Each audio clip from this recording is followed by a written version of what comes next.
अब आता है types of sustained action doses form. तो सबसे पहले आती है कोटेड बीड्स और ग्रेन्यूल्स। तो कोटेड बीड्स और ग्रेन्यूल्स में क्या होता है, जो ड्रग्स है, जो कोई भी ड्रग है, ड्रग को हम पहले क्या करते हैं, स्फेरिकल छोटे छोटे ग्रेन्यूल्स बना लेते हैं ड्रग्स के, है ना।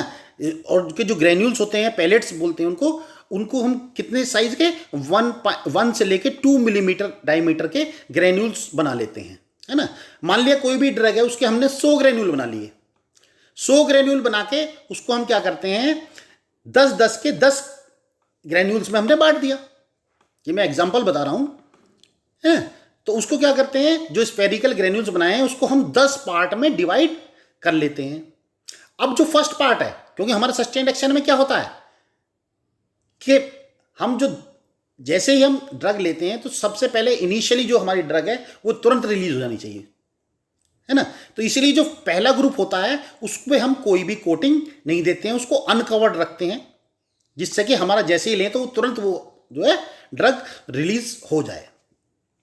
अब जो सेकेंड ग्रुप है, सेकेंड ग्रुप को हम 2 कोटिंग देते हैं, है ना, कोटिंग।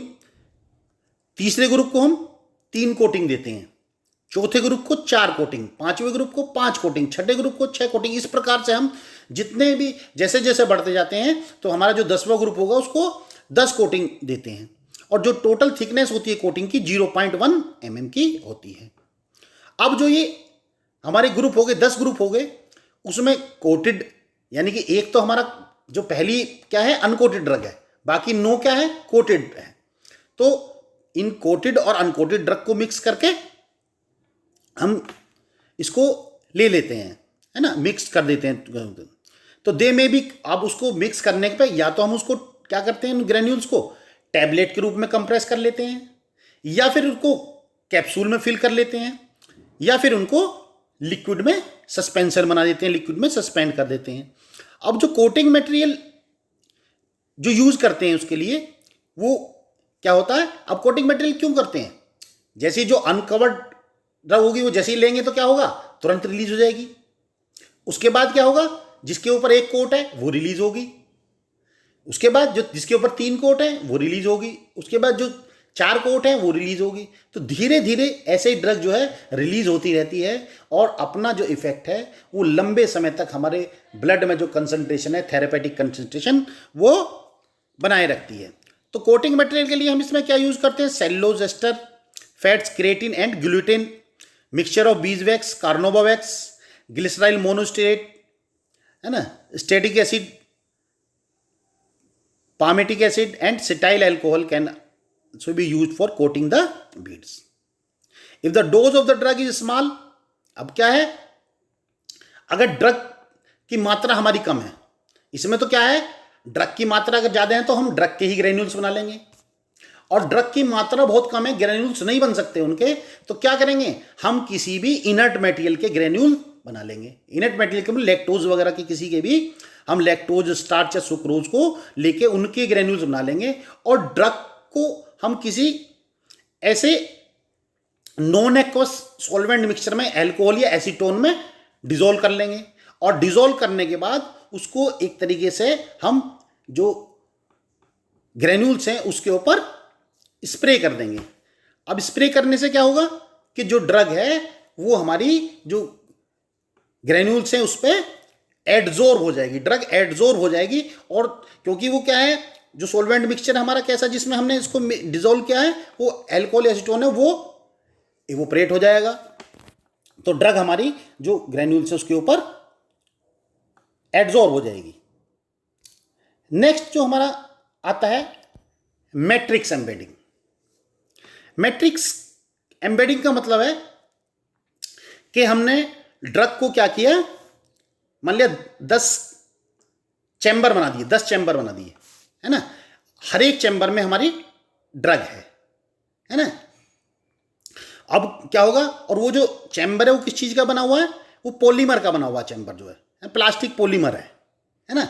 उसमें से क्या हुआ, चैम्बर में से हर एक चैम्बर में से ड्रग एक बारी में रिलीज होती है ना, यानी कि 10 चैम्बर है तो उसमें से ड्रग जो है 10 बार रिलीज होगी, और वो जो हमारा पॉलीमर है वो हमारे वो ऐसा कैसे ही रहेगा, और वो कैसा होता है, बायोडिग्रेडेबल होगा, या तो बायोडिग्रेडेबल होगा यानी कि वो डिग्रेड हो जाएगा अपने आप ही, या फिर हम जो है ऐसा का ऐसा ही एलिमिनेट हमारी बॉडी से हो जाएगा।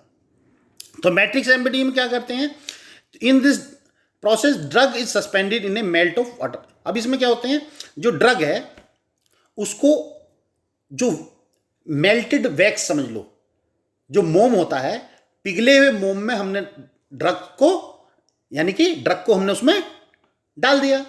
अब ड्रग को डाल के उसमें इसको सॉलिडिफाई कर लिया, जमा दिया, तो ड्रग हमारी किसके अंदर आ गई, वैक्स के अंदर आ गई ड्रग। अब उसको वैक्स को क्या करा हमने, उसकी ग्राइंडिंग कर दी। अब ग्राइंडिंग की, ग्राइंडिंग करके उसको, जो हमारा वैक्स था उसको हमने ग्रेन्यूल्स में चेंज कर दिया, है ना, ग्रेन्यूल्स में चेंज कर दिया। और बहुत ज्यादा हैवी ग्राइंडिंग नहीं दी, बहुत बिल्कुल बारीक नहीं किया उसको, ग्रेन्यूल्स में चेंज किया, ग्रेन्यूल्स में, जिससे कि जो ड्रग है हमारी वो हमारी वैक्स के अंदर रहे, है ना। और जब हम ग्राइंडिंग करते हैं तो कुछ ड्रग जरूर हमारी ऐसी होगी कि जो अनकोटेड हो जाएगी, यानी कि बिल्कुल जो है अनकोटेड हो जाएगी, जिसके ऊपर से कोटिंग बिल्कुल हट जाएगी। और बाकी जो ड्रग है किसी के ऊपर ज़्यादा कोटिंग रहेगी, किसी के ऊपर और ज़्यादा रहेगी, तो हमारी जो है अलग अलग टाइप की कोटिंग अपने आप हो जाएगी।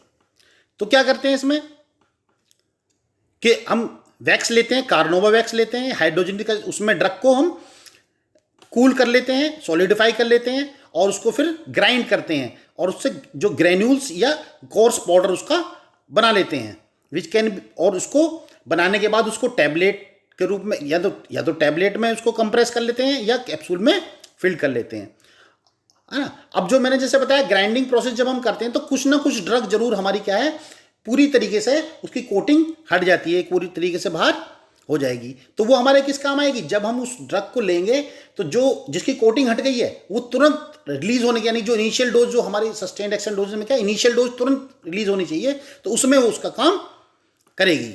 और एडिशनली भी जो है अनकोटेड ड्रग को हम उसमें मिक्स कर देते हैं, तो इनिशियल डोज इमीडिएटली उसमें से हमारी रिलीज हो जाएगी, और जो रैपिड थेरेपेटिक एक्शन वो प्रोड्यूस करेगी। और उसके बाद क्या होगा, जो कोटेड ड्रग्स है, यानी कि जो वैक्स के अंदर ड्रग है, वो धीरे धीरे धीरे धीरे वो रिलीज लंबे समय तक होती रहेगी। तो inert non absorbable plastic material such as polyvinyl chloride और इथाइल सेलुलोज हम यूज करते हैं as a polymer, can be use as a matrix, polymer के रूप में यूज करते हैं। यानी पॉलीमर एक क्या हो गया, उस दवा को पहुंचाने का माध्यम हो गया पॉलीमर। उस पॉलीमर में से क्या होती है, दवा निकलती रहती है, उस यानी कि चैम्बर मानो 10 चैम्बर है उसमें जो है, तो हर एक चैम्बर में से एक पहले में से निकलेगी, फिर दूसरे में से, और फिर वो पूरा खाली हो जाएगा पॉलीमर, तो वो हमारी बॉडी में से बाहर एलिमिनेट हो जाएगा। उसमें हम कोई ना कोई चैनलिंग एजेंट भी इंक्लूड करते हैं, जो ड्रग को उस पॉलीमर में से निकालने में हमारी मदद करता है, बॉडी फ्लूइड में एब्जॉर्ब करने के लिए। जो प्लास्टिक मटेरियल जो पॉलीमर के रूप में हम यूज करते हैं वो अनचेंज रहता है, और एक्सक्रीट ऐसे के ऐसे ही हमारे फेसेस वगैरह में एक्सक्रीट हो जाता है। तीसरा तरीका है slowly soluble chemical complex formulation. हमारा मेन मकसद वो ये ड्रग के एक्शन को लंबे समय तक कैसे करना है। तो कुछ जो मेडिकामेंट्स होते हैं, कुछ जो ड्रग होती है, उनकी सोल्यूबिलिटी बहुत कम होती है। अब जब ड्रग स्लोली सोल्यूबल है तो वो क्या हुआ, अपने आप ही लंबे समय तक क्योंकि धीरे धीरे वो क्या होगी, धीरे धीरे सोल्यूबल होगी, तो लंबे समय तक हमारी बॉडी में अपने आप ही बनी रहेगी। लेकिन कुछ ड्रग क्या होती हैं, वो बहुत ही ज़्यादा सोल्यूबल होती हैं। अब बहुत ज़्यादा सोल्यूबल है तो क्या होगा, जल्दी क्या एब्जॉर्ब होगी, और जल्दी ही एब्जॉर्ब होने के बाद जल्दी ही वो एलिमिनेट हो जाएगी। लेकिन हमें क्या है, उसको लंबे समय तक अपनी बॉडी में रखना है। तो इसके लिए क्या करते हैं, हम ऐसी ड्रग जो बहुत ज़्यादा सोल्यूबल होती हैं उनको किसी केमिकल के साथ मिक्स करके एक कॉम्प्लेक्स बना देते हैं, और जो कॉम्प्लेक्स होता है वो स्लोली सोल्यूबल होता है, स्लोली सोल्यूबल होता है, धीरे धीरे सोल्यूबल होता है। ठीक है। अब जो ग्रीसोफुल्विन का एग्जाम्पल है, ग्रीसोफुल्विन में अपने आप ही वो प्रॉपर्टी होती है, या कुछ जो ग्रीसोफिल्मिन पजेस दिस प्रॉपर्टी। ग्रीसोफिल्मिन क्या है, उसमें ये प्रॉपर्टी होती है, वो स्लोली सोल्यूबल होती है, यानी कि धीरे धीरे धीरे धीरे अपने आप ही लंबे समय तक हमारी बॉडी में रिलीज होती रहती है, अपने आप में ही सस्टेन्ड एक्शन प्रोड्यूस करती है। कुछ अमीन ड्रग है, उनको हम क्या करते हैं, वो अमीन ड्रग जो है वो हाईली सोल्यूबल होती हैं, तो उनको क्या करते हैं, जो हमारे हाई मोलिकुलर वेट जैसे कि टैनिक एसिड या पोलीग्लाइकोलिक एसिड के साथ में जो है एक जो है कॉम्प्लेक्स उनका हम बना देते हैं, और जो कॉम्प्लेक्स जब बॉडी में धीरे धीरे स्लो करता है ना, और धीरे धीरे स्लो होता तो जो रिलीज का जो हमारे बॉडी में increasing the time of release of the drug, तो कॉम्प्लेक्स में से धीरे धीरे ड्रग रिलीज होगी तो जो टाइम है वो बढ़ जाएगा रिलीज का।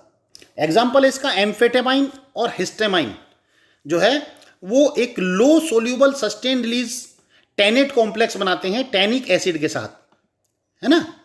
जो एम्फेटामाइन और एंटीहिस्टामाइन है वो low soluble sustain release tannate complex बनाते हैं टैनिक एसिड के साथ, है ना, यानी कि टैनिक एसिड के साथ वो एक कॉम्प्लेक्स बनाते हैं whose breakdown depends upon pH, जो उसकी जो ब्रेकडाउन है वो पीएच के ऊपर डिपेंड करती है, being somewhat faster in gastric than the intestinal fluid.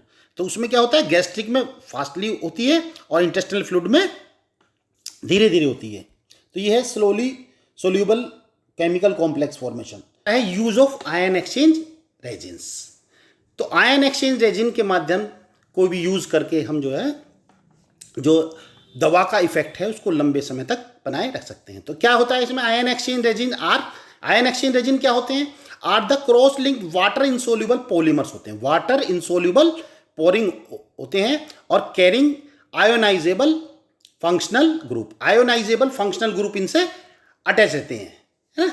क्या होते हैं, वाटर इंसोल्यूबल पॉलीमर होते हैं ये रेजिन्स जो होते हैं, आयन एक्सचेंज रेजिन जो है cross link water insoluble polymer होते हैं और जिनके ऊपर जो फंक्शनल ग्रुप है वो जुड़ा होता है, जो कैसा होता है, आयोनाइजेबल होता है, यानी कोई भी चार्ज उसके ऊपर होता है। अब क्या है कि ये जो रेजिन है इसको और ड्रग को, यानी कि जो ड्रग है उसको हम इसके ऊपर लोड कर देते हैं, उसके साथ मिक्स कर देते हैं, उसके ऊपर लोड कर देते हैं रेजिन के ऊपर। तो drug can be loaded on the resin by an exchanging reaction and hence drug resin complex. जब ड्रग को हम क्या करते हैं, ड्रग को एक तरीके से उसके ऊपर कवर कर देते हैं, ड्रग को जो है वो रेजिन के ऊपर कवर कर देते हैं। और ये कैसे होता है कि रेजिन जो दो टाइप के रेजिन होते हैं, कैटायन एक्सचेंज रेजिन और एनायन एक्सचेंज रेजिन। जब हम इनको ड्रग को उसमें से पास करते हैं,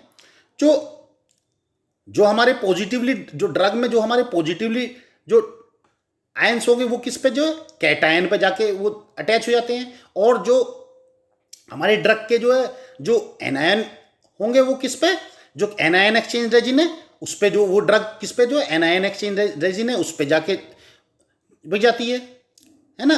तो जो हमारे पॉजिटिव चार्ज है वो कैटायन पे चला जाएगा और जो नेगेटिव चार्ज है वो एनायन पे चला जाएगा, यानी कि जो लाइक चार्जेस है, जब हम ड्रग को रेजिन से पास करते हैं तो ड्रग का जो पॉजिटिव पार्ट है वो कैटायन पर चिपक जाता है और ड्रग का जो नेगेटिव पार्ट है वो जो नेगेटिव फंक्शनल ग्रुप है वो जो है वो एनायन पे रहते हैं, है ना।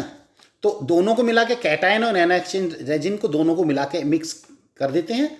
तो अब हमारी जो क्या होगी, यानी कि जो है रेजिन यानी कि जिसमें कैटायन भी है एनायन भी है, रेजिन प्लस ड्रग। तो रेजिन और ड्रग को मिला के क्या बन गया, रेजिन ड्रग कॉम्प्लेक्स बन गया, जिसे हम बोलते हैं drug resonate.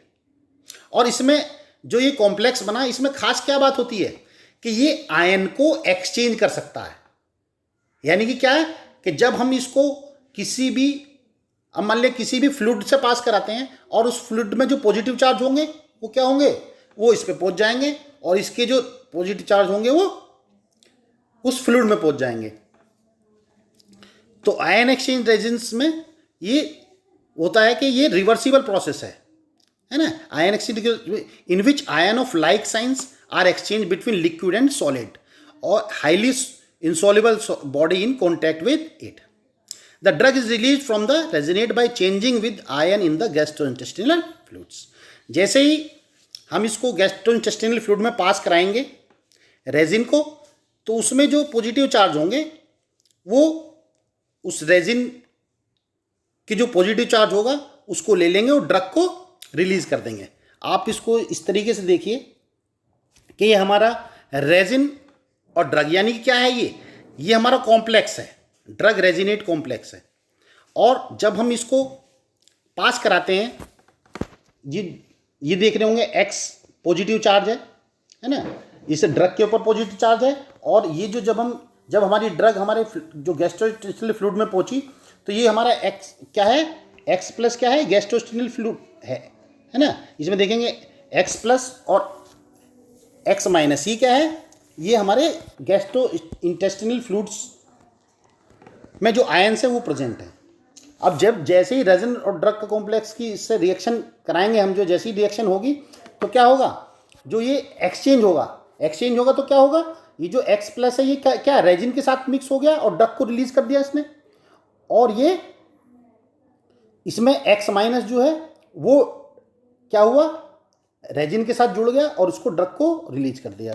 Here X plus and X Y are the ion present in the gastrointestinal fluids. The sustained release action of a drug can be obtained by using a mix of uncoated and semi-permeable coated resinates। जो sustained action है drug का वो कैसे obtain कर सकते हैं, जो drug होगी वो अनकोटेड या फिर सेमी परमिएबल कोटेड जो रेजिनेट, यानी ड्रग और जो रेजिन का हम कॉम्प्लेक्स बनाएंगे वो कैसा होगा, अनकोटेड होगा या सेमी परमिएबल होगा। अनकोटेड होगा तो तुरंत ड्रग रिलीज हो जाएगी और सेमी परमिएबल होगा तो धीरे धीरे ड्रग उसमें से रिलीज होगी। So students, thank you. इसके ऊपर, इसी टॉपिक के ऊपर मैं एक और वीडियो आपको बनाऊंगा जो आपके लिए बहुत यूज़फुल होगा। अगर मेरी वीडियो आपको पसंद आई हो तो इसे लाइक करें और मेरे चैनल को सब्सक्राइब करें, जिससे कि समय समय पर आपको अच्छी वीडियोस मिलती रहें। So students, thank you.